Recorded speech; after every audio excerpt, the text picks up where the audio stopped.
Good morning. Welcome. I'm glad you could join us this morning. A couple of quick comments. We have continuously run into problems live streaming these. So my comment is, if you know anybody that would like to, would be interested in streaming for us, while we don't have a lot of money, we have a little bit of money.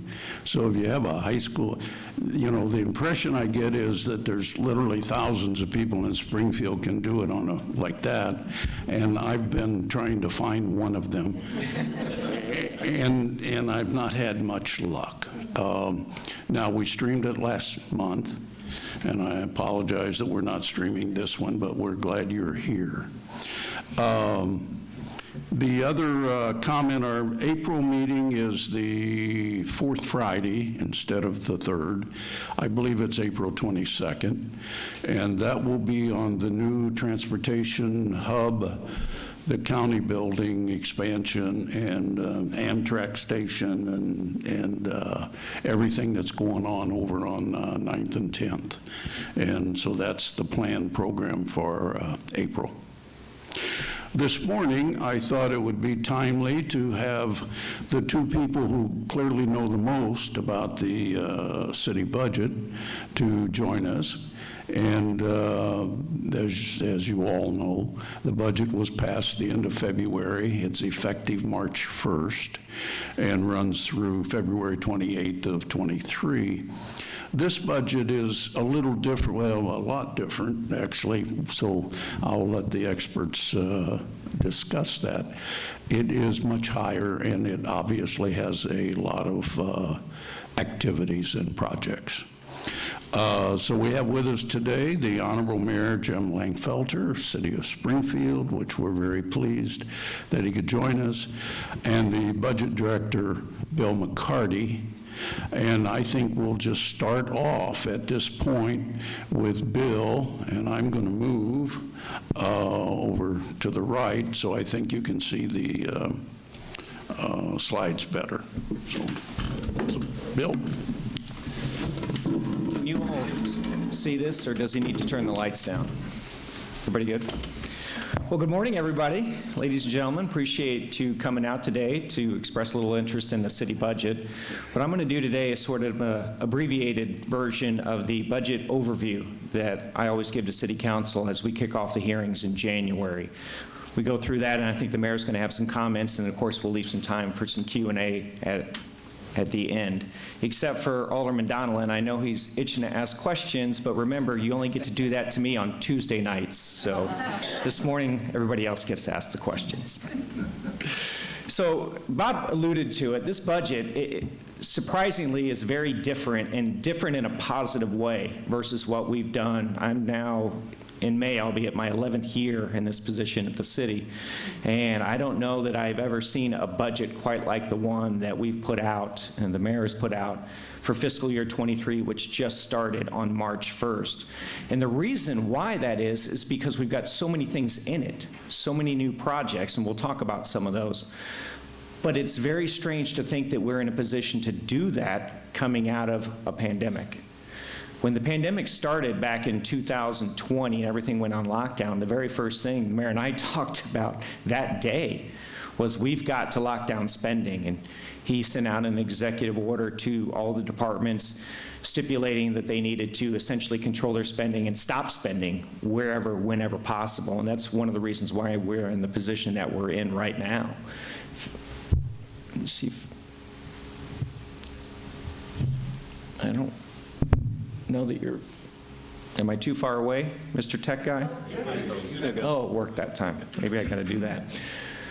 So yeah, the reason we're in the position that we're in for fiscal year 23 is because we had a blowout fiscal year 22. Again, in the middle of a pandemic, it's sort of shocking, but when you sit back and you reflect on the reasons why that is, they're basically up here on this slide right now. Now, some of these we think will repeat, some of these certainly won't repeat. But you think about last year, calendar year 2021, 2020, everybody was locked down. They weren't out spending, they weren't buying things, they were in their homes. They might have gone out and got some takeout from the local restaurants. But other than that, they really weren't spending any money. So when things started to lighten up, consumers wanted to consume.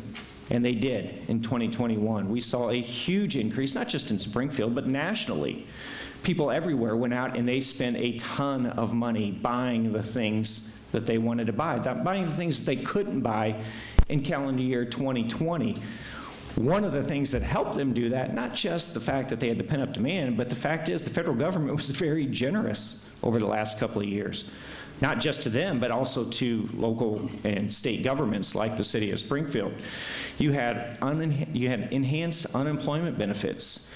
You had all that money, that stimulus money going out into the pockets of people. You had PPP. You had all that trying to keep the economy humming, and it did. It absolutely did. Now, some might say that we're now experiencing the effects of that as we look at runaway inflation and possible stagflation, those types of things. But at the time, it really did keep the economy going, and people spent a ton of money, which, of course, helped with our bottom line here through taxes. Then I talked about federal money to the city. We got $4.8 million in the first round through the Federal Cures Act. Right now, we're in the middle of getting $33.8 million more from the federal government through ARPA. So we've got those funds coming in. Then at the same time in January, this is somewhat little known, but the state had been for years working on applying sales tax to online purchases. It's something that I know I personally and others like myself around the state have been pushing for years. We've lost so much in tax revenue with the evolution of online sales that it has really impacted our bottom line. And you'll see here in a little bit when I throw up a tax chart, the city of Springfield, sales tax has always been our biggest revenue generator. So we were very much adversely impacted by the growth of online sales. And in fact, in 2018, it was pretty bad. We ended up having to increase some taxes, some revenue in order to make up for it to keep city services going. And then lastly, I talked about it right at the beginning, fiscal discipline. We have not been spending money. If you look at, especially in positions, we have kept positions vacant for as long as possible, particularly in the police department. Even if we wanted to hire in the police department, which former Chief Winslow did a great job of trying to deal with that situation, changing shift times and things of that nature. Even if we wanted to hire, we couldn't. There were no academies going. So when you think about that, we were down 25, 30 police officers, saved a lot of money, but it wasn't just there. We did that in all departments. So what does that mean? I talked about FY22, what happened? Well, if I can get the slide to change. So this is some history here, but here's the bottom line I want to show you, right there. Ending fund balance, $50 million, almost 40%. You can look at some previous years, I'm going to show you that, but we had a favorable or surplus in operations, this is the corporate fund, of almost $17 million. That is gigantic. We've had surplus every year. In fact, we try to budget and spend that way. But it's usually $2 million, $3 million, maybe $4 million in a good year. We had almost $17 million in surplus last year, which is what put us in a position to do what we did this year, which is going right next door, spending some of that fund balance to the tune of about $18 million in order to do some much needed projects, things that we've wanted in this community for decades in some cases, such as a new firehouse in the southwest quadrant. So it really did put us in a position to do something with this budget. Going back, just some more metrics, just to give you an idea of how this looked. This is our end of year cash, basically our cash in the bank at the last day of the year. $33 million we had. Look at the previous years. When I started 11 years ago, it was a negative number. I think it was the negative 3.5 million 11 years ago, 12 years ago. Our average daily balance, which is essentially the amount of money in the bank at any given time, was almost $26 million. You can see 16 last year, 11, which were both good years, 6, 8. That was like negative 4 million 11, 12 years ago. And then, of course, fund balance, that's the big one. $50 million in fund balance versus 33, which that was a record, that certainly is a record. I think that might have even been a record. So certainly we're going in the right direction, and all of this over the last 3 to 4 years, particularly FY22, has put us in a great position for FY23. I alluded to our taxes, and the nice thing about all this is Springfield is a low-tax community compared to our other cities here in Central Illinois, the Bloomingtons, the Peorias, the Champagnes. If you look, Springfield across here, we don't even have taxes that all these other communities have. We don't have a food and beverage tax. Everybody else does. We don't have a liquor tax. About half do. We don't have a utility natural gas tax. Everybody else does. And we don't have a municipal gas tax here in Springfield. Everybody else has got that too. And then on top of that, sort of the icing on the cake is our property tax rate right there hasn't changed since the 1980s, but you can see where everybody else is. If we had Champagne's property tax rate, we'd be getting an extra $8 to $9 million a year in revenue, just to put that in perspective for you. So we're in a very good position despite the fact that we have lower taxes than pretty much everybody. Our sales taxes are pretty much in line. Hotel, motel taxes are pretty much in line. But it's the absence of the other ones that really makes a difference. So 2023, maybe. So let's start with our head count. Continually going down. You can see it back all the way to FY2013. Keeps going down, down, down, and we're getting more efficient. Shared services has been a very, very big initiative of the mayor, and we've initiated shared services throughout the city. We started it way back with fleet consolidation, where we used to have over 50 people. Now we've got 25. That's saving $3 million a year alone, just that. But then we've been consolidating all types of different areas within the city: fiscal, human resources, payroll, accounts payable, et cetera. And that's really leading us to be able to become more efficient, keep doing the job, doing it with less people. And also, of course, the closures of 31, 32, and 33 out of CWLP certainly have something to do with declining numbers in the last few years. So total revenue in the budget, $640 million, most of that in taxes and user charges, i.e. utility, electric, and water rates. Total budget, maybe? Nope. That's why I'm not the IT director, by the way. Total budget, $635 million, most of that in CWLP with their $274 million budget. Office of Budget Management, my department has $125 million. A lot of that is projects, but I also have health insurance, infrastructure, things like that are in my department. Public Works, Police, Fire, the places you would expect to see the big dollars.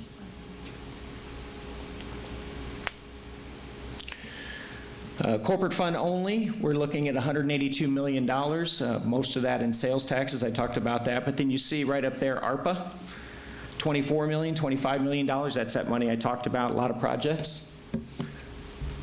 Okay. There's the budget, same thing in the departments you would think that they're in. Now this, I wanted to point out one thing. You look at personnel. Personnel is always our biggest thing. It's $112 million of the $180 million. Normally personnel is 80% of our corporate fund budget. This year, because of all the projects and things we're doing, it's only 61%, I think, is what I calculated earlier. Just to, again, give you a little more context of how much we've got in here. So what do we have? Well, using American Rescue Plan dollars, here are some of the things. Road projects, a lot of sewer projects around the city. More fire trucks. We're actually looking to purchase 7 new fire trucks on top of the 2 we've already got on order. That's going to replace 60% of the fleet in just a few years. We've never been able to do that before. And then 3 new firehouses are in the budget. Originally we had money in there for 4, but through budget hearings that got changed, and we're down to 3 new firehouses, firehouse relocations. Corporate fund, this is all, I showed you that big use of corporate fund balance. Here's some of the major projects. Again, firehouses, a new drop-off and recycling site for limbs and leaves and that type of thing is in there. That's about $3 million for Public Works. I talked about the fire trucks. Demolition of the 4th and Washington ramp goes on and on and on. And this doesn't even represent everything that we've got in the budget. These are just some of the more notable ones I wanted to point out to you. And then other funds, $6.3 million in for Stanford construction and downtown signal improvement. I'm sure a lot of people that spend time downtown will be looking forward to that. Director Bottom's been wanting to do this, and even before him, Director Mahoney has been wanting to do this for years and years. We're finally in a position to have the resources to do that. And outdoor public restrooms, At the Muni Complex, I think this is one. Another one is planned, I think, Mayor, you might talk about that, on the old State Capitol Plaza at some point so that we have that. That's one of the big things that people are always asking for, is having public restrooms downtown for visitors and others.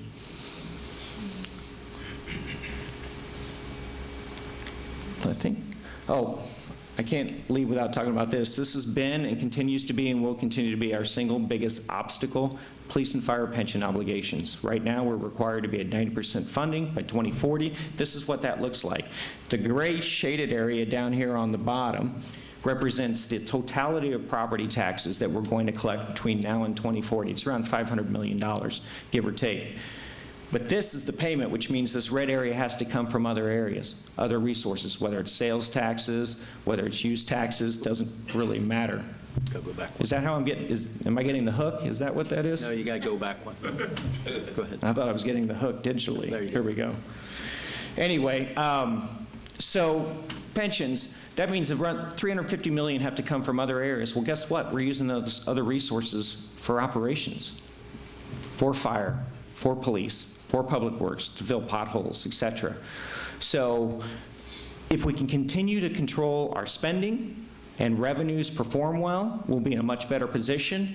But we've been certainly in periods throughout the last several decades where we've faced those challenges where revenues haven't. It just takes one bad year, and honestly, as good as 22 is, 23 could be problematic for us just because of everything going on right now with, of course, geopolitical issues as well as local domestic economic issues with inflation, et cetera.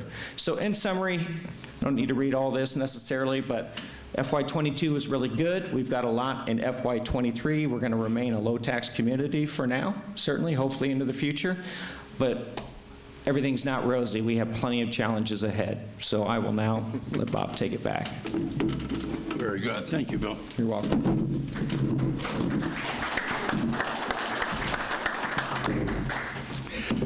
We'll move on to Mayor Langfelder at this point. Jim?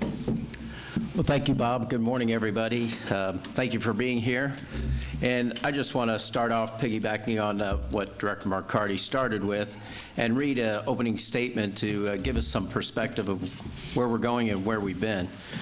Some have called the $180 million city budget historic or once in a lifetime because of the ARPA funds, that's American Rescue Plan dollars, and a healthy fund balance. However, the proactive measures and fiduciary approach we have taken collectively as administration and city council have taken us towards budgeting since 2015, laid the strong foundation to lead us through 2 years without a state budget from 2015 to 2017, and 2-year pandemic and a post-pandemic future. As we move forward, we will continue to determine ways we can provide effective and efficient services through shared services, technology, and community partnerships. Because in the end, what we want is sustainability. How do we strike that proper balance of the environment, equity, and the economy? And that's what it's all about. And we wish we could take credit for all this, but really it's a collective effort on all our parts. So you just look around Springfield, and it always has started, and our growth was with the state, being the state capital. And we are impacted when I mentioned, 2 years without a state budget. We're impacted exponentially, and then when they're strong, we rebound exponentially. And right now, they're doing hundreds of millions of dollars of improvements over the Capitol Complex, the Armory, and that whole area. How's that tie into downtown with everybody's favorite block, the Y block, and moving down the 4th Street corridor, which will be the corridor connectivity like 5th and 6th Street. But the importance of this will connect up the Ys. The Y block, the old Y where it sat with the Dana Thomas House expansion, all the way to the medical community, the new Y, which we built during a pandemic. And it was a $30 million project thanks to Memorial Health Services, Enos Park TIF, the downtown TIF, and as well as the generous donors of the YMCA and, of course, the members. But that is a state-of-the-art facility coming out of a pandemic, a health facility coming out of a pandemic. And that parlays into the medical community and what's transpiring with all our level 1 community cares, hospitals is Memorial, of course, and St. John's, but also HSHS, I should say. But Springfield Clinic, SIU, we just have a great medical community, and how do we broach that? Then you look at School District 186 and what they're doing with the schools. And as Bill pointed out, the tax, if you looked at the sales tax, we're on the echelon where you cannot increase that anymore. You know, a dime on a dollar is the break point for any community. We're at 9.75, and that's due to sales tax. The school district was able to do those improvements to their schools, and that was pre-pandemic. Same with the state's plans for doing their projects pre-pandemic because of the capital rebuild initiative that they put forward. And that's really important to put out there. The other thing was with the fire stations. We were planning that pre-pandemic. So these were things, because of the situation we were in, to our fiduciary management, partnering with others, it gave us that opportunity to move in that direction.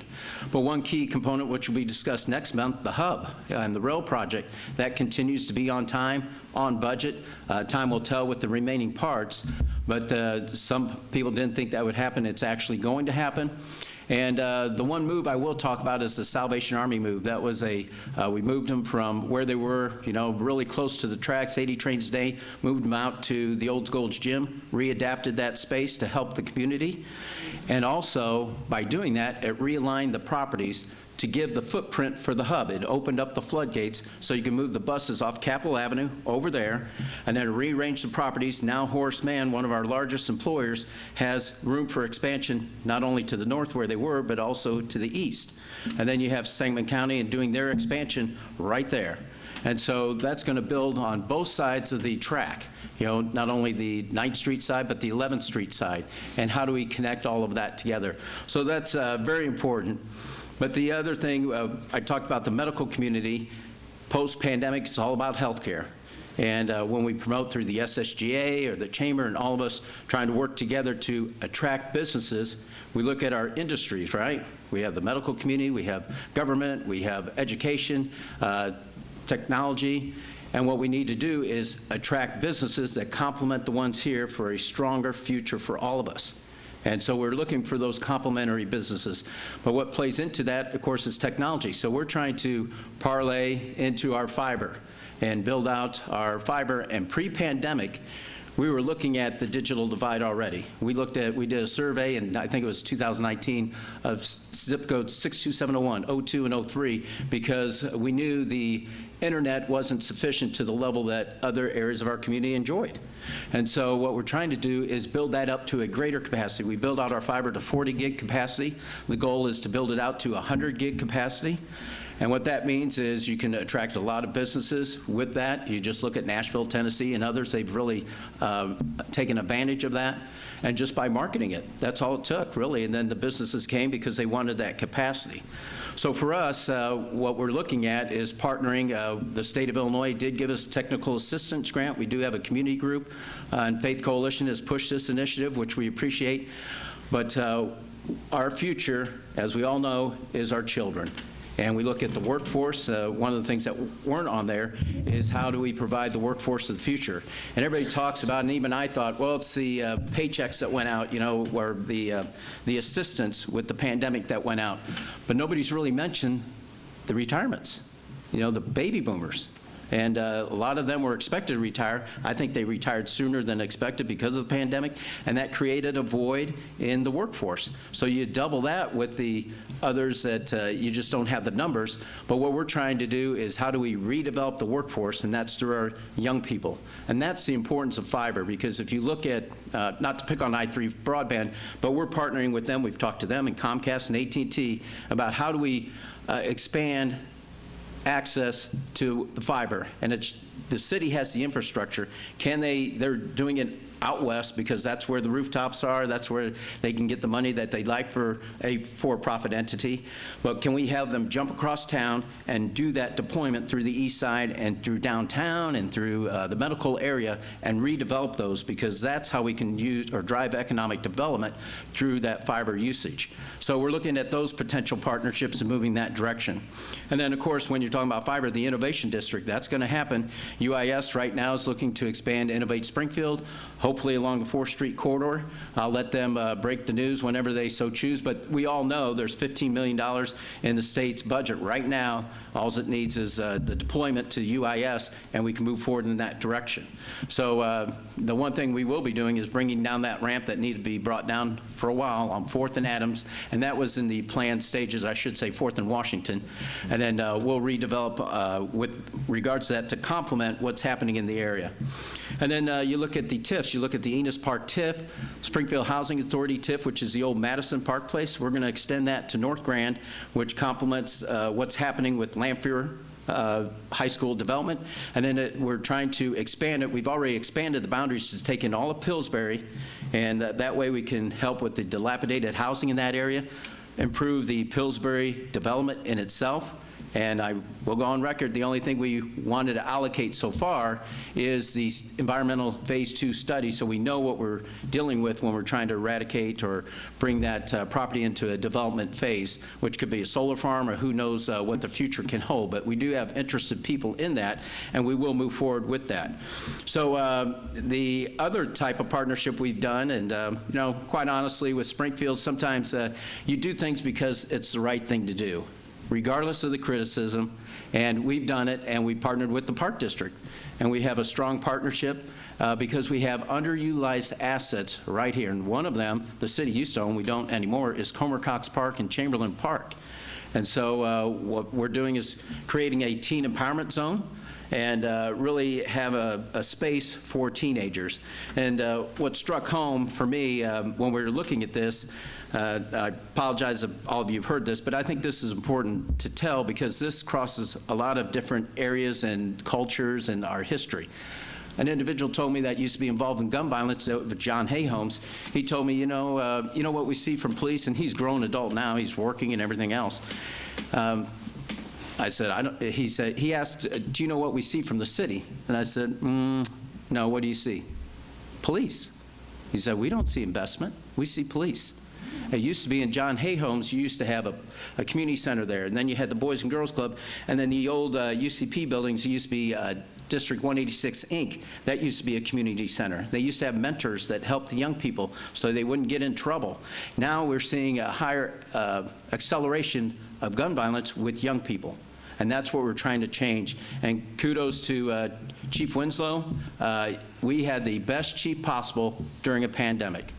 And Springfield did not see what happened in other communities on many different levels. One was the police, the men and women of the police department, community engagement. That culture that Chief Winslow brought to the department was second to none.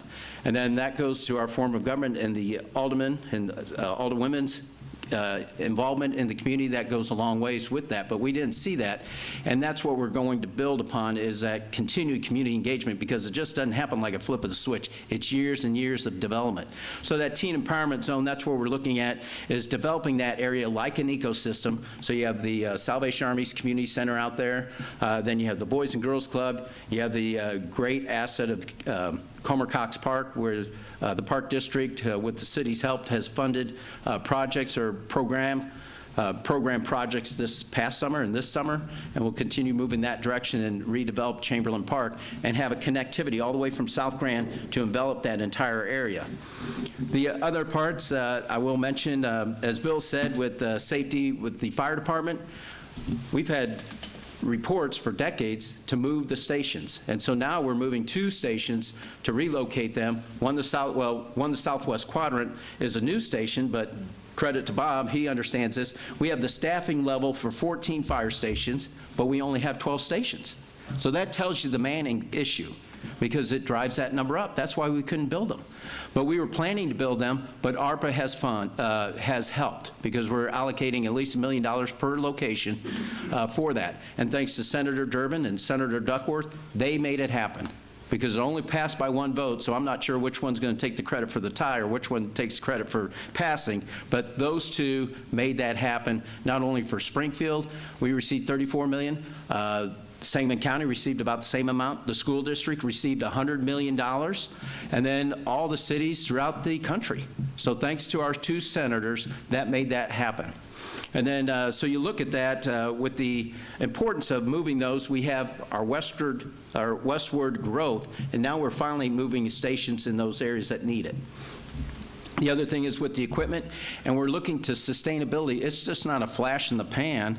We're trying to make sure we have a 7-year plan in place for equipment. So we're retiring all the engines that are over 15 years of age with this purchase. But as we move forward, that puts us in a position to buy one, maybe a year, as they need to be retired. And so that's the direction we plan on moving towards. But what gives us the ability, as Bill said, it's our economy, and a lot of it's sales tax driven. So we look for ways that we can diversify our revenue sources. Two things I will point to is one is with redevelopment. And our greatest potential for redeveloping property tax revenue or creating jobs, things of that nature, is inner city development. Because you have a depressed market. You look at our housing in those areas. If you haven't done so, drive through Pillsbury area, drive through the east side. Enos Park has rebounded. They are really the epitome of what a TIF should do. And that's according, not to Jim Langfelder, according to former Senator Andy Menard. And so that's why it's important to support the TIFs, and the next one's going to be the Housing Authority, which will help the Pillsbury area. But what we plan on doing is a Healthy Homes Redevelopment Initiative. We've received $5 million for healthy homes that would eradicate lead abatement, radon, and probably like 25 other health initiatives within housing, and it will impact 200 homes in targeted areas. Combined with that, what we're going to do is do what I call a whole block restoration. So we have some properties that we own, or we have a list of that are problem properties. We're going to assess those and see which ones we can acquire, and then partner with Bone Training Institute, and he's partnered with Jermaine Ward. They will teach the construction trade, meaning carpentry, electrical, plumbing, and redevelop. It's kind of like the old vocational school. I went to vocational school. You go on the job site, you redevelop the house, they learn a skill, we pay them to do that, and then you create affordable housing.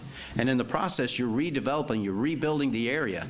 And so it helps with the tax base, and it helps for workforce development as we move forward in that direction. But through the whole block restoration, what we would do is identify the blocks that we're going to work on the house through Bone Training Institute, and they're right there on South Grand, right down from what Dominic Watson wants to do with the CAP 1908 project that we've funded, the city's funded on the corner of 11th and South Grand. He's right up the street there on that same block. But what we plan on doing is assessing the whole block. So we have hundreds of vacant properties. We look for infill development and do a partnership to build new, and then any property owners on that block, we'd offer assistance to them as well. So you can develop the whole block at one point in time and just not a hit and miss as we move along. The other thing with regards to safety is, of course, with our police force, and Director McCarty spoke to it somewhat, but what we're taking advantage of is smart technologies. And we had a layered approach. We did ShotSpotter, thanks to the City Council. They approved that ShotSpotter technology when the pandemic hit. And so they really took a leap of faith to protect our community. And from that, we went to ShotSpotter Connect. What that does, it not only uses the ShotSpotter technology, which identifies gunshots in those areas, but now it analyzes our police reports. And so it uses that data analytics so the police department can deploy their resources, and their main valued resource is their men and women of the police department. Deploy the resources and put them in a better position strategically to prevent crime and be proactive in that regards. And also it helps protect them as they move into a dangerous situation where they might not know what they're stepping into previously. Now they understand where they're going and what could be happening. But most recently is the license plate readers, the LPRs, and that's the other layer of technology. But new Chief Kenny Scarlett, he will lay out the footprint or his vision for the road to the future for the police department. I think it's going to be the first Tuesday of May that you might want to tune into. And then I'll wrap it up real quick because I think we're right on the button. But again, the workforce development, I talked about Bone Training Institute. The other thing is with the hospitality industry, and Scott Dahl's here, Director Dahl. He knows the importance of this through Convention and Visitors Bureau. One thing I should give kudos, and this shows the importance of having the Visitors Bureau under the city. They were able to continue work during the pandemic. And what they did recently, he told me just yesterday, actually, we have a historic truck show coming to Springfield that was scheduled for 2020. And he said, we're really lucky to get them because usually they book out. But we were able to rebook them for this year in June, and 1,000, I think it's 1,000 trucks that will be here out at the fairgrounds in June. So that will bring, I think it's booking up most of our hotels, moving that direction. The other thing is with the Shields development, with the Legacy Point. That was a partnership with using city incentives. How do we partner with the Legacy Point to make that sports complex that's been on the books for decades come to fruition? And if it wasn't for the city stepping forward, who knows what would happen in that development, because retail, as we know, has changed. So it's all about the experience, and that sports complex will help bring in additional dollars that will help diversify our economy from that standpoint as well. But with the workforce, going back to that, on the hospitality industry, I have to really applaud Conn's Hospitality, because they go, they are visionary. You look at the Meisenbacher House, which is now William Vance Coffee House, and they took backlash for converting it, but it is a mecca for that and Obed and Isaacs. Now they bought Vinegar Hill Mall, and they can have the opportunity for a commercial kitchen and do hospitality in itself, but we are looking to hopefully partnering with them and doing hospitality training or whatever the case may be, because even if you're not in the hospitality industry, what we want to do is go back to the basics, the please and thank you. It's all about service wherever you work. And so we had talked previously with Harvest Market that did their expansion out west during the pandemic. We talked to them previously about this type of a program where someone that would go through a certified program of hospitality, they would get a leg up when for interviews for that particular type of business. And that's what we do, is create that type of hospitality program, and it would help fill the void in the hospitality industry as we move forward.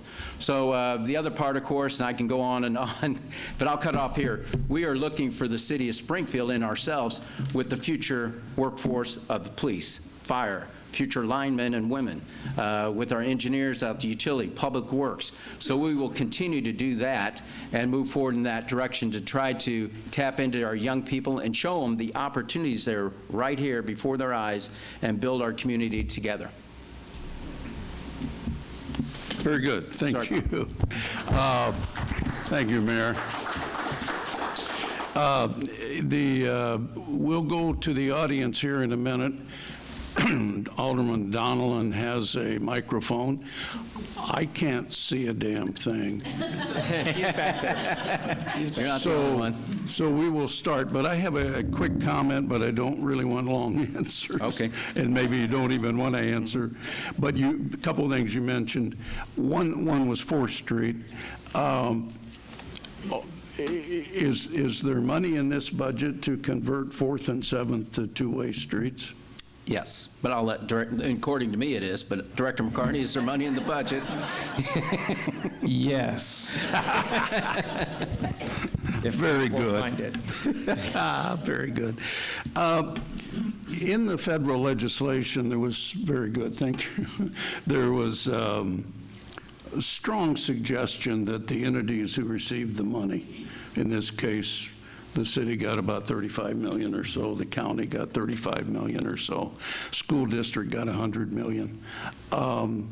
There was a strong suggestion that the entities collaborate and where possible at all, kind of collaborate on projects and stuff. Was there much discussion on that? I don't want to draw this out. Oh, you mean with the schools and the county and others? Yeah. I think those discussions are happening right now. They have happened previously. We were working together previously. The rail project points to that.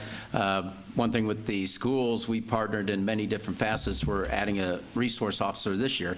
But when you look at the TIF, that gives us an opportunity with Langfelder. We're really taking a hard look at it because we have a new investor in the community with Robin Roberts Stadium. They love that. And how do we take the EPA buildings where they're at now, and that's where the rail's going to drive right through that building. How do we connect it up to a safe, walkable corridor to Robin Roberts Stadium, but most importantly, Langfelder High School, Robin Roberts Stadium, over to Pillsbury, and really transform that entire area. But to answer your questions, we have partnered and discussed ways we can leverage.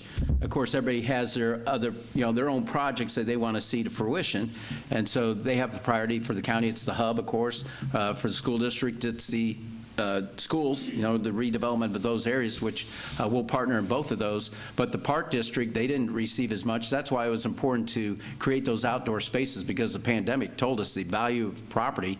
So we're just not looking at the TIF areas. One area that's underutilized that we're trying to have those conversations is the zoo.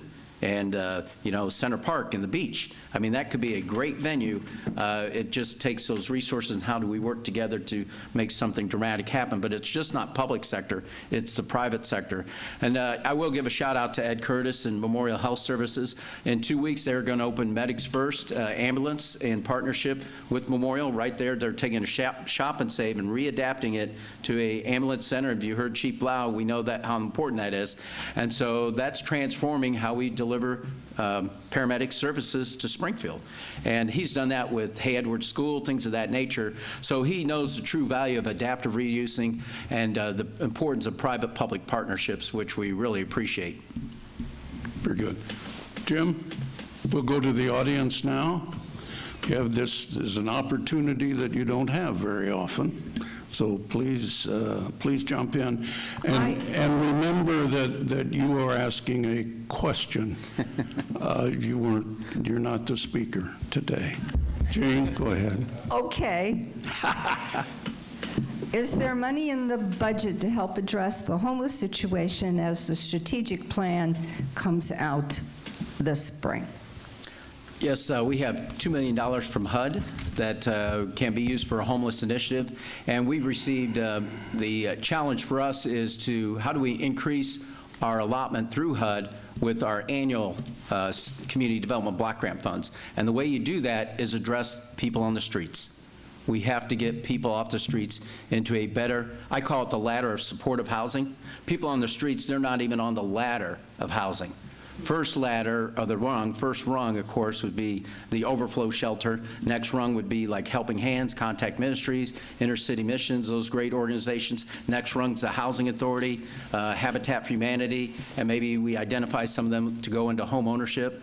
But that's what we're working towards. But for the strategic plan in itself, we're moving forward on a couple different dynamics. One is, again, we're partnering with Memorial Behavioral Health with a crisis intervention team. We were planning on doing this with COVID dollars, actually, and having that outreach. And then we received a Department of Justice grant to help really move that ball forward. But the other thing that the city's doing is, we put it in the budget, is to have a community outreach specialists, and they will help with the homeless situation, and they will be housed in the library, but they'll be operating under community relations, but they will be going out as a team with the, our police group and the homeless outreach providers, that have an outreach team. So they'll be, what we have to do is a daily intervention. And I came from banking, so here's my philosophy on homeless. They're our customers, right? We should be developing a database with their information so we can identify what their needs are. Do they need a job? Do they need reconnected with their family? Do they just need a place to stay? Do they need medical treatment? What is their situation? And then, if they're not located, if they're on the streets and they're not located in the middle of winter or every night, we should find out where they're at. And that's how it's pretty simple, and you work together to make that happen so we can improve their lives so they can move up the rungs of the ladder, the housing ladder, as we move forward. Next. You got to have questions because I'll have to start asking. Mayor, Tony Lieber's got his hands full with Benedictine University. Can you help him out? I appreciate the question. We did talk to a developer that's interested in that area. He's done a great job of what he's trying to do is make sure he develops the property to be integrate with the neighborhood around it. And so Destiny's Church is there. They had their inaugural service there a couple of weeks ago, which is a phenomenal job what they did to transition or transform Ursuline Academy. That's what it was like for me, Ursuline Academy to a church, and it goes beyond that. It's about helping people within their congregation. And then Brinkerhoff Home has been sold. They're looking at a bed and breakfast, but that's a parcel that the particular investor is interested in, as well as other parts of the school, the SCI Library and another building over there. But then the other house, the post home, has been sold, is my understanding. That will be a senior housing development. And but the city's participation, we will help in any capacity with the particular developer that's looking. It's in a TIF. So we told them we'd give them a pledge back on the TIF. We'd work with them on any of the topography and how we can make it drain properly if they need to expand parking and remove trees, anything of that nature we will help with. And it just depends what the end use is, makes a determination of what we can do beyond that. If they're serving low-income individuals, you can use community development block grant funds, or there's other assets. Outside of that, if there's a gap that they need to fill, we always can ask the city council if there's money in the budget or if we want to go forward with corporate fund dollars to assist. But that is a prime driver for us, and I think he's done a great job. He's going to really make that happen. And we've had regular conversations and discussions. Next. Up here. I really like not feeding the meters. Are you going to go back to feeding the meters? That's a good question. Well, they will stay free until a plan comes forward. I presented a plan that got shot down by the city council, and it's not because of them. I think it was what's the right direction to take. Right now, the state's not fully back, and the whole importance of meters is to move the traffic. That's what it's about, because you don't want city employees or state employees or anybody else parking downtown, and they know how it works. They just move the car 2 blocks and then it's musical chairs. That's how that works. But we need, for Springfield, we're a community of convenience, so we need to make sure there's available parking. That's the one thing when we're tearing down the ramp, we'll hopefully rebuild it to provide parking. And then the Hilton ramp, we're working towards that, but identifying surface lots and how we can utilize them to their full capacity. If they're not being utilized during the day, can we use them, and is there a way we can form that partnership? And then also at night. But the meters, it's not fully ruled out yet. If it does go to meters, it would be with credit card, GPS, so people can actually see where available parking is at and moving in that direction. But they'll stay, I challenged Public Works in downtown Springfield. I said, they're going to stay free until you come with a unified plan on what to do. I will add real quick to that. I did speak with some folks from Decatur. They went away from their meters a few years ago, so we need to be careful because they're experiencing exactly what the mayor just talked about.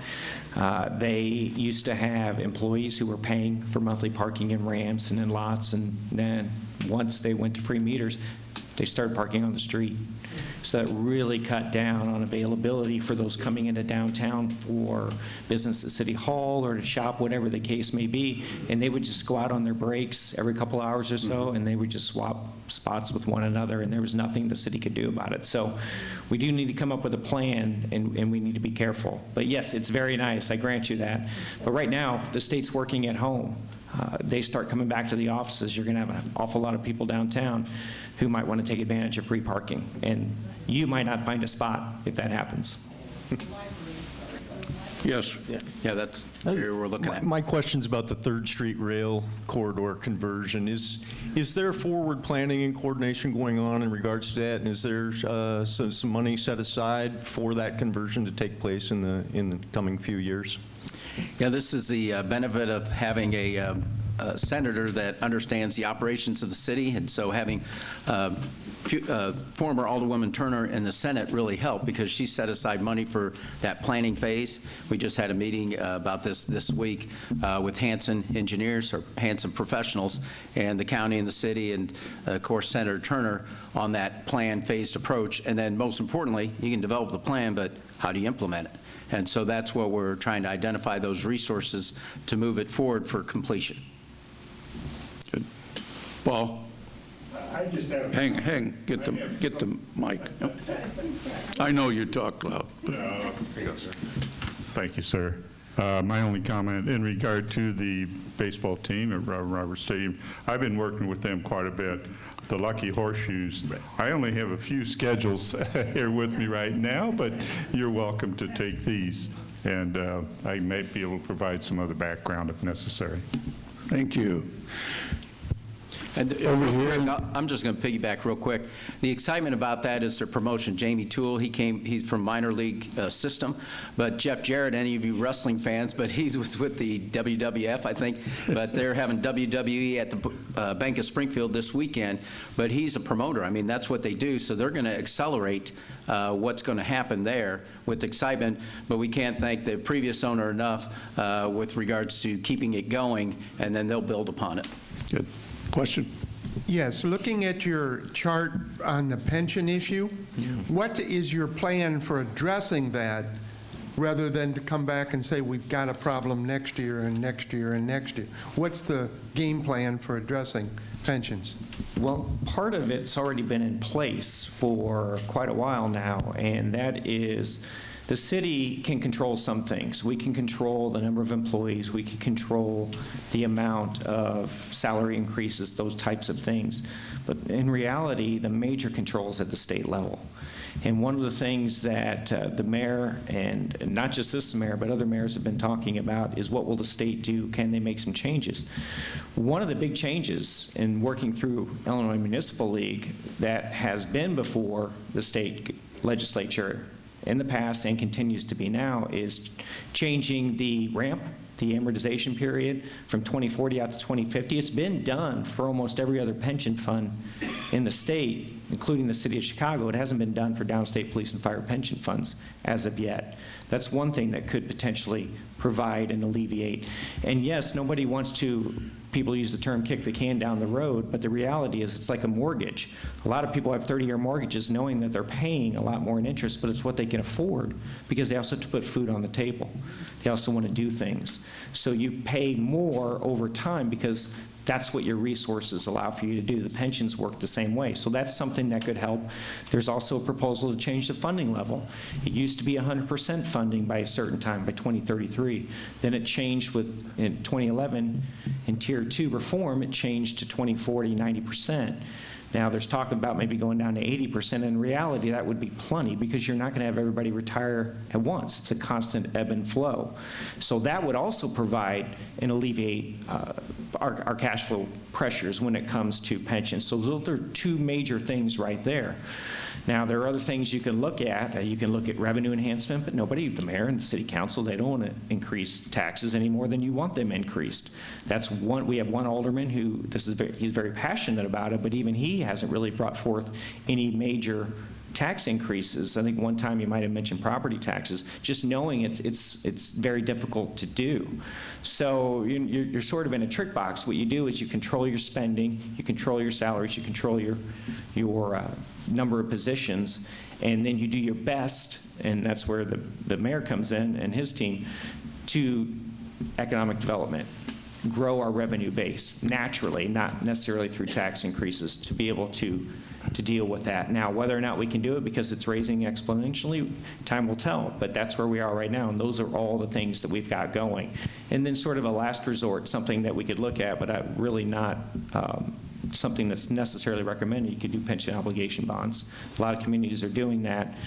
Something that we're not pushing for right now.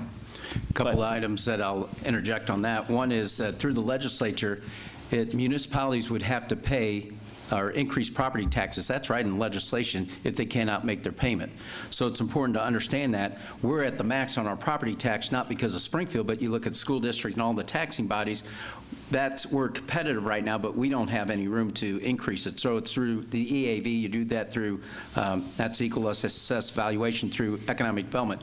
If we move out the ramp or do the 80%, you keep your same pension payment in place, so it starts eating into the unfunded liability.